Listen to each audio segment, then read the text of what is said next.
अगर मैं आपसे पूछूं कि इंडिया की सबसे भरोसेमंद कंपनी कौन सी है, तो आपका आंसर क्या होगा? आंसर होगा LIC, क्योंकि LIC ने इस बार एक क्वार्टर के अंदर 1,14,000 करोड़ के प्रीमियम जमा किए हैं। यानी LIC का जो प्रीमियम का जो अमाउंट है वो दिन ब दिन बढ़ते ही जा रहा है। मतलब मैं आपको पिछले क्वार्टर से बताऊं तो इस बार वो 16,000 करोड़ से बढ़ा है और अगले क्वार्टर में और भी बढ़ने की उम्मीद बताई जा रही है। तो चलिए जानते हैं पूरी डिटेल स्टोरी कि कैसे आए LIC के Q1 के रिजल्ट्स और क्या है LIC का फ्यूचर, और हम ये भी जानेंगे कि क्या होता है गवर्नमेंट का रोल और क्या होता है इंश्योरेंस सेगमेंट के की रेशियो। सब कुछ पूरा डिटेल में जानेंगे और हम ये भी जानेंगे कि LIC की फाइनेंशियल हेल्थ कैसी है। जो इतने करोड़ों इंडियंस का भरोसा है LIC पर, क्या LIC उसको तोड़ देगी? क्या LIC फाइनेंशियली स्टेबल है? कैसे है LIC के रेशियो? सब कुछ बताऊंगा डिटेल के अंदर।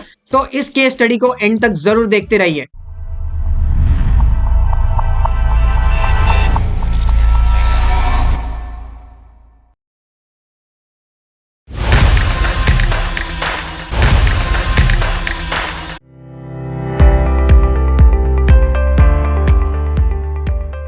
तो अगर सरकारी कंपनीज की बात की जाए तो LIC मोदी गवर्नमेंट का हुकुम का इक्का है। इतने ज्यादा पैसे कमा के देता है मोदी गवर्नमेंट को, जिस वजह से मोदी गवर्नमेंट की फंक्शनिंग काफी आसान हो जाती है। देखो फाइनेंशियल परफॉर्मेंस की बात करेंगे, LIC के Q1 के रिजल्ट्स आए थे। FY 2025 चल रहा है अभी। तो नेट प्रॉफिट जो है LIC का वो 9% से बढ़ा है। जो कंसोलिडेटेड नेट प्रॉफिट है वो 10,544 करोड़ यानी 10,544 करोड़ हो गया है। और ये जो है ये सिग्निफिकेंट राइज है। जो पिछले साल का Q1 का रिजल्ट था वो 9,635 करोड़ रुपीस आया था, यानी लगभग 1,000 करोड़ रुपए का प्रॉफिट ज्यादा कमाया है LIC ने। तो नेट प्रॉफिट बढ़ने के रीजंस क्या है? रीजंस यही है कि जो प्रीमियम है ये बहुत ज्यादा बढ़ गया है, ऑपरेशनल एफिशिएंसी हुई है और कॉस्ट में रिडक्शन हुआ है। यानी सरकारी कंपनी अब बेहतर काम करने लगी है, सरकार अब बदल गई है और सरकारी कंपनी का काम करने का तरीका भी अब बदल गया है। अब गवर्नमेंट कंपनी पुराने तरीके से काम नहीं करती, अब नया इंडिया है, नए तरीके हैं और नया तरीके काफी कॉस्ट एफिशिएंट है। आपको डिटेल में बताता हूं आगे और भी। तो हम कब से बात कर रहे हैं कि जो प्रीमियम है वो बहुत ज्यादा बढ़ गया है। तो हम ये देखते हैं कि अब प्रीमियम कितना बढ़ा है। तो प्रीमियम जो है वो 16% बढ़ गया है। अब प्रीमियम क्या होता है? अब नेट प्रीमियम इनकम क्या होती है? जो टोटल प्रीमियम जो कमाती है कंपनी, जो मेरे जैसे या आप जैसे लोग LIC को जो प्रीमियम देते हैं, वो प्रीमियम में से जब री इंश्योरेंस कॉस्ट माइनस की जाती है तब उसको नेट प्रीमियम इनकम कहते हैं। तो नेट प्रीमियम इनकम जो है LIC की वो 1,14,000 करोड़ रुपए की हो चुकी है और ये सिर्फ एक क्वार्टर के अंदर है। और यही पिछले साल से कंपेयर करूं तो वो 98,755 करोड़ रुपए की थी, यानी पूरे लगभग 16,000 करोड़ रुपए का गेन हुआ है और पूरे 16% का जंप हुआ है। 16% बहुत ज्यादा होता है क्योंकि क्वांटम इतना बड़ा है। इतने बड़े क्वांटम पे भी आज LIC 16% से ग्रो कर रहा है। तो आपको ऐसा लग रहा होगा यार LIC का फ्यूचर नहीं रहा, LIC तो इतना ज्यादा पेनिट्रेट कर, ऐसा कुछ भी नहीं है। अभी ये स्टेज पे 16% ग्रोथ बहुत ज्यादा होती है। और ये ग्रोथ क्यों आ रहा है? क्योंकि नई जो पॉलिसीज है LIC की वो काफी बेहतर है और नया सेल्स बहुत ज्यादा हो रहा है LIC का, और जो रिन्यूअल है वो भी तगड़ा है। मतलब जो पुरानी पॉलिसीज है वो लोग रिन्यू कर रहे हैं और नई पॉलिसीज और भी ज्यादा खरीद रहे हैं। इसके लिए LIC पर भरोसा आज भी बरकरार है लोगों का। अब कुछ की रेशियोज के बारे में डिस्कस करेंगे जिससे हम LIC का जो फाइनेंशियल हेल्थ है उसके बारे में जानना चाहेंगे। क्योंकि देखो जब करोड़ों लोगों का भरोसा LIC पर है तो आपको फाइनेंशियली समझना बहुत जरूरी है। और एज अ चार्टर्ड अकाउंटेंट या फाइनेंस स्टूडेंट मुझे इन की रेशियोज में बहुत ज्यादा दिलचस्पी होती है। क्यों? क्योंकि यही की रेशियोज बताते हैं कि कहीं आगे जाके कुछ गड़बड़ तो नहीं होने वाली। ये की रेशियो जितने ज्यादा स्ट्रांग होते हैं उतनी ज्यादा स्ट्रांग कंपनी होती है। और इन्वेस्ट करने से पहले आपको इन की रेशियोज के बारे में जरूर जानना चाहिए, क्योंकि आपको पता होना चाहिए आप जो कंपनी में इन्वेस्ट कर रहे हैं वो कंपनी क्या सच में उतनी फाइनेंशियल हेल्दी है भी या नहीं। तो चलिए सबसे पहले रेशियो की बात करते हैं, सॉल्वेंसी रेशियो। सॉल्वेंसी रेशियो का मतलब ये होता है कि क्या एक कंपनी अपने लॉन्ग टर्म ऑब्लिगेशंस फुलफिल कर सकती है या नहीं। मतलब LIC क्या अपनी फ्यूचर में आने वाली लाइबिलिटीज फुलफिल कर सकती है या नहीं, इसको सॉल्वेंसी रेशियो कहते हैं। ये सॉल्वेंसी रेशियो कैसा होता है? आपके पास अभी जो कैपिटल अवेलेबल है उसको आपके रिक्वायर्ड कैपिटल से कंपेयर करते हैं और देखते हैं कि कितना रेशियो आता है। जितना ज्यादा रेशियो आएगा उतना ज्यादा आपका फाइनेंशियल स्ट्रेंथ अच्छा होगा। जैसे LIC की बात की जाए तो LIC का जो सॉल्वेंसी रेशियो है वो ये वाले क्वार्टर के अंदर काफी सुधरा है। यानी अभी LIC का जो सॉल्वेंसी रेशियो है ये 1.99% है। ये पिछले टाइम के क्वार्टर से 1.89% था, यानी 0.1% से ग्रो है और ये काफी सिग्निफिकेंट ग्रोथ माना जाता है रेशियोज के अंदर। और ये ग्रोथ इसलिए बताई जा रही है क्योंकि बेटर मैनेजमेंट ऑफ असेट हो रहा है और काफी ऑपरेशनल एफिशिएंसी मिल रही है एलआईसी को। यानी अब एलआईसी की फंक्शनिंग धीरे धीरे सुधर रही है, सरकारी कंपनी अब अच्छा करने लग रही है। अब बात करता हूं एक और की रेशियो की, ग्रॉस नॉन परफॉर्मिंग असेट्स। इसके अंदर वो सारे असेट्स आते हैं जो नॉन जनरेटिंग इनकम होते हैं, यानी लोन या डिफॉल्ट जैसे ऐसे असेट्स जो आपको पैसा नहीं कमा के देने वाले। तो ये जितना कम होता है उतना अच्छा होता है कंपनी के लिए, और एलआईसी का ये पिछले क्वार्टर से कम हुआ है। पिछले सिमिलर काइंड ऑफ क्वार्टर पे एलआईसी का ये रेशियो 2.48% था, लेकिन इस बार 1.95% हुआ है, यानी लगभग 0.5% की कमी आई है। यानी पिछले रेशियो से 25% कम हो गया है इस बार।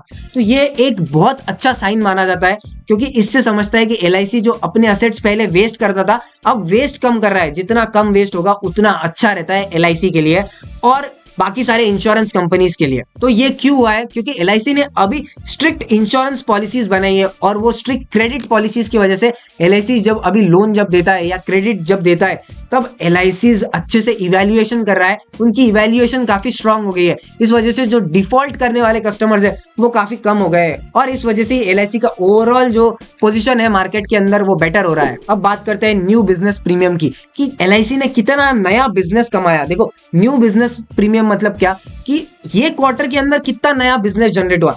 अब तक का प्रीमियम आपने देखा 1,14,000 करोड़ का था, लेकिन उसके अंदर नया प्रीमियम कितना है? नया प्रीमियम है 11,892 करोड़ रुपीस। ये पिछले क्वार्टर से 13.67% राइज किया है, यानी नया बिजनेस भी 14-15% से ग्रो हो रहा है।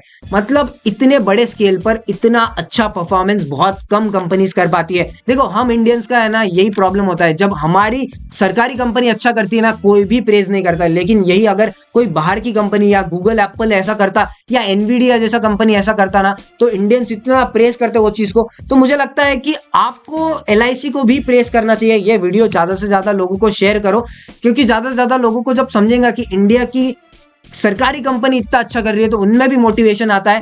अब नेक्स्ट पॉइंट पर आते हैं, एनुअल प्रीमियम इक्विवेलेंट एपीई। ये काफी इंपॉर्टेंट पैरामीटर होता है हर एक इंश्योरेंस कंपनी के लिए। अब इसके अंदर क्या होता है कि जो नया बिजनेस जो जनरेट हुआ है वो प्रीमियम्स ऐड करेंगे। जैसे इसके अंदर क्या क्या चीजें ऐड की जाती है, regular annualise premium plus 10% of any single premium received. यानी इस बार जो हुआ है प्लस जो प्रीमियम्स मिले हैं उसका 10%, ये दोनों को ऐड किया जाता है। तो ये एलआईसी का 21.28% से ग्रो हुआ है और 11,560 करोड़ के आसपास जा चुका है। तो इससे हेल्प क्या होता है कि नए बिजनेसेस अच्छे आ रहे हैं, ये कैलकुलेट करने के लिए ये एक और पैरामीटर होता है। अब एक और इंपॉर्टेंट फैक्ट बताता हूं। अब आपको क्या लगता है कि आप या बहुत सारे लोग इंडिया के अंदर पार्टिसिपेटिंग पॉलिसी खरीदना चाहते हैं, यानी एलआईसी जिधर इन्वेस्ट कर रहा है, जब एलआईसी को ज्यादा फायदा होगा तब एलआईसी के ज्यादा फायदा में उनका बेनिफिट हो। लेकिन इसके अंदर क्या होता है, जब एलआईसी का नुकसान होता है तब उनको भी नुकसान झेलना पड़ता है। इसको पार्टिसिपेटिंग कहते हैं। लेकिन अब फैक्ट्स और फिगर्स के बेसिस पे बात की जाए तो नॉन पार्टिसिपेटिंग जो पॉलिसीज है एलआईसी की वो काफी बढ़ गई है। मतलब मैं बताऊं आपको 166% का ग्रोथ आया है और 1615 करोड़ की पॉलिसीज बिकी है। इसका मतलब ये है कि अब लोगों को एलआईसी के साथ प्रॉफिट शेयर कोई भी इंटरेस्ट नहीं है। लोगों को ऐसा चाहिए कि भाई मुझे स्टैंडर्ड और फिक्स्ड पैसा दे दो, मुझे कुछ भी पार्टिसिपेट नहीं करना है। अगर मुझे पार्टिसिपेट करना ही है तो मैं खुद ब खुद शेयर मार्केट में पैसा डाल दूंगा। इस वजह से लोग एलआईसी को एक सेफ बेट की ओर ले रहे हैं। तो इस वजह से जो एलआईसी का जो गारंटीड प्रीमियम वाला जो पॉलिसीज है वो ज्यादा बिक रहा है प्रॉफिट शेयरिंग के बजाय। और इसके बाद एक और चीज बहुत इंपॉर्टेंट होती है इंश्योरेंस सेक्टर के लिए, वो है ग्रुप बिजनेस। देखो, इंश्योरेंस सेक्टर के लिए दो लोग बहुत इंपॉर्टेंट होते हैं। एक तो इंडिविजुअल्स की हम बात कर ही रहे हैं। अब ग्रुप बिजनेस मतलब क्या, एक टिपिकल पूरा ग्रुप ही इंश्योरेंस पॉलिसीज खरीद रहा है। जैसे बहुत सारे बिजनेसेस है, अब बहुत लोगों की इंश्योरेंस पॉलिसी उनके बिजनेस ग्रुप से आती है या उनकी कंपनी खरीद के देती है। तो जो बिजनेस ग्रुप के साथ जो डीलिंग्स हो रही है वो बल्क में होती है और वो बहुत इंपॉर्टेंट होती है कोई भी बिजनेस के लिए। तो एलआईसी का बिजनेस ग्रुप का जो प्रीमियम्स है वो 34% से इंक्रीज किए हैं और वो 4,813 करोड़ पे जा चुके हैं। इससे पता चलता है कि जो बिजनेस ग्रुप और कॉर्पोरेट के अंदर डिमांड है एलआईसी की वो भी बढ़ते जा रही है। ये एक अच्छा साइन होता है कोई भी बिजनेस के लिए, क्योंकि बिजनेस के लिए B2B बिजनेस जितना ज्यादा ग्रो करेगा उतना अच्छा होता है, क्योंकि इसमें उनको ज्यादा कॉस्ट नहीं बेयर करना पड़ता है। अब ये वाला जो फैक्टर है ये सबसे ज्यादा इंपॉर्टेंट होता है एलआईसी और कोई भी इंश्योरेंस कंपनी का जानने के लिए। ये क्या है, वैल्यू ऑफ न्यू बिजनेस। यानी आज आपने जो बिजनेस एक्वायर किया है, नया बिजनेस, उसका फ्यूचरिस्टिक जो वैल्यू है उसको आज प्रेजेंट वैल्यू पे लाएंगे। मतलब समझो आपने एक नया बिजनेस एक्वायर किया और उसको आप 100 रुपए आपको उससे मिलने वाले हैं, तो आप देखेंगे कि फ्यूचर में अगर आपको इससे 10,000 रुपए मिलने वाले हैं तो आज कितना पैसा कमा लिया आपने उसको प्रेजेंट वैल्यू पे लेके आ जाएंगे। तो इसके अंदर इसी का 24% का ग्रोथ हुआ है और ये 1610 करोड़ रुपए पे आया है। और जो मार्जिन है ये भी बढ़ा है, मार्जिन 0.2% बेसिस पॉइंट से बढ़ा है और मार्जिन अब 14% पे जा चुका है, यानी 14% कमाता है एलआईसी एवरेजली एक इंडिविजुअल से। तो अब फैक्ट्स और फिगर्स की बात कर ही रहे हैं तो सबसे इंपॉर्टेंट फैक्टर फिगर यही आता है कि भैया पॉलिसी कितनी बेची ये बताओ। तो एलआईसी का मेन बिजनेस जो है ये पॉलिसी बेचने का ही है। तो मैं अब आपको बताता हूँ कि एक क्वार्टर के अंदर एलआईसी कितनी पॉलिसी सेल करता है। तो एलआईसी ने ये वाले क्वार्टर के अंदर 35,65,519 पॉलिसीज बेची है, जो लगभग 10% ज्यादा है पिछले क्वार्टर से। यानी एलआईसी पॉलिसीज के मामले में भी 10 से 11% ग्रो कर रहा है। मतलब देखो एलआईसी का प्रीमियम भी बढ़ रहा है, नंबर ऑफ पॉलिसीज भी बढ़ रही है, बिजनेस ग्रुप के साथ भी अच्छा कर रहा है, इंडिविजुअल्स के साथ अच्छा कर रहा है और सबसे इंपॉर्टेंट ये है कि नॉन पार्टिसिपेटिंग जो है वो वाला भी अच्छा कर रहा है। नॉन पार्टिसिपेटिंग अच्छा करता है तो एलआईसी को फायदा ये है, जब एलआईसी इन्वेस्ट करके ज्यादा पैसे कमाएगा तो उसको प्रॉफिट नहीं शेयर करना पड़ेगा। तो कंपनी की फाइनेंशियल स्टेबिलिटी के लिए ये फैक्टर्स बहुत इंपॉर्टेंट होते हैं और सारे फैक्टर्स एलआईसी बहुत बेहतरीन तरीके से टिक कर रहा है। तो अगर आप एलआईसी के अंदर इन्वेस्ट करना चाहते हो तो उसके पहले ये सारे रेशियोज देखना बहुत ज्यादा जरूरी हो जाते हैं। तो मुझे तो एलआईसी का फ्यूचर बहुत अच्छा लगता है यहाँ से। और अगर आपको एलआईसी पे इन्वेस्ट करना है तो लॉन्ग टर्म के लिए एलआईसी बहुत अच्छा है, क्योंकि इंश्योरेंस सेक्टर अभी बूमिंग फेज के अंदर है और इंडिया काफी अनइंश्योर्ड मार्केट है, यानी इंश्योरेंस पेनिट्रेशन अभी इंडिया के अंदर उतना हुआ नहीं है। इस वजह से इंश्योरेंस सेक्टर के अंदर आपको बेट लेना है तो एलआईसी एक बहुत अच्छा बेट हो सकता है। एलआईसी फाइनेंशियली काफी हेल्दी नजर आ रहा है, फिर भी आपके फाइनेंशियल एक्सपर्ट से आपने कंसल्ट जरूर कर लेना है इन्वेस्टिंग के पहले। अब देखो सरकारी कंपनी अच्छा कर रही है तो सरकारी कंपनी जब बुरा करती है तब सरकार को तो हर कोई सुनाता है, लेकिन अब सरकारी कंपनी जब अच्छा कर रही है तो सरकार की तारीफ भी करना बनती है। तो ये कुछ डिसीजंस थे सरकार के जिस वजह से एलआईसी बेटर परफॉर्म कर रही है। तो सरकार ने क्या किया था, एफडीआई की जो लिमिट थी एलआईसी के अंदर और इंश्योरेंस सेक्टर के अंदर उसको बढ़ा दी थी, जिस वजह से एलआईसी का जो फ्लेक्सिबिलिटी है और जो कैपिटल जो आ रहा था एलआईसी के अंदर वो काफी इजीली आ गया और उस वजह से एलआईसी एक्सपांड बहुत इजीली कर पाया। और दूसरा ये था कि जो गवर्नमेंट का डिसीजन था एलआईसी का आईपीओ लाने का, इस वजह से लोगों के बीच एलआईसी का ट्रस्ट जो था वो और भी बढ़ गया और ये पता चला कि एलआईसी काफी ट्रांसपेरेंट है और काफी इंप्रूव कर रहा है। इस वजह से जो लोग डरते थे कि नहीं यार सरकारी कंपनी है इनसे इंश्योरेंस नहीं लेना, उनका डर भी पूरी तरीके से चला गया है। और सबको पता है कि जब तक सरकार है तब तक एलआईसी टिक के रहने वाला है, उनका पैसा कहीं डूबने नहीं वाला।